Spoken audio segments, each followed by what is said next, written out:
Cigarette খায়। এই তাইজুল, তোর ছেলে দেখলাম সিগারেট খায়। ওরে ভাই, ওরে অনেকবার বলেছি, যতবারই বলেছি ততবারই ও আমারে মারে, তাই এখন আর কিছু বলি না, ভয় করে। কি বলবো ভাই, এখনকার ছেলে পেরে বড় বেয়াদব হয়ে গেছে। বাপ চাচারও সম্মান দেয় না, বড়দেরও সম্মান দেয় না। আচ্ছা ভাই, তোর সঙ্গে আমি পরে কথা বলবানি, এখন আমার তাড়া আছে, এখন আমি যাই। আচ্ছা ঠিক আছে।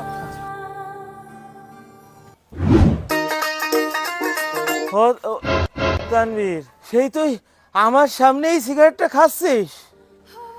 তোমার সামনে খাচ্ছি, তা কি হয়েছে? কোনো সমস্যা? না না, কোনো সমস্যা না।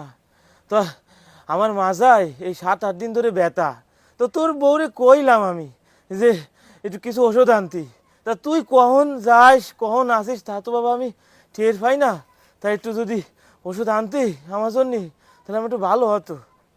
তুমি অসুস্থতা, তোমার ওষুধ তুমি এনে খাতে পারো না? তুমি সেই কথা আমার বউর কাছে বলো? হ্যাঁ, তুমি তো দেখছি আমার সংসারটা ভেঙে দিবা। ওই বউ ঠিক কথাই বলে যে তোমার বাপ মারে বৃদ্ধাশ্রমে রাইখে আসো, আমার শেষ পর্যন্ত তাই করা লাগবে না। আমারটা যদি আমি আনতে পারতাম তাহলে তো তোর আর আমি কথাম না। সামান্য ওষুধ আনতে যেয়ে যদি তোর সংসারটা ভেঙে যায় তাহলে তোর আনতে হবে না, আমি নিজেই পারবানি। কারে যে জন্ম দিলাম।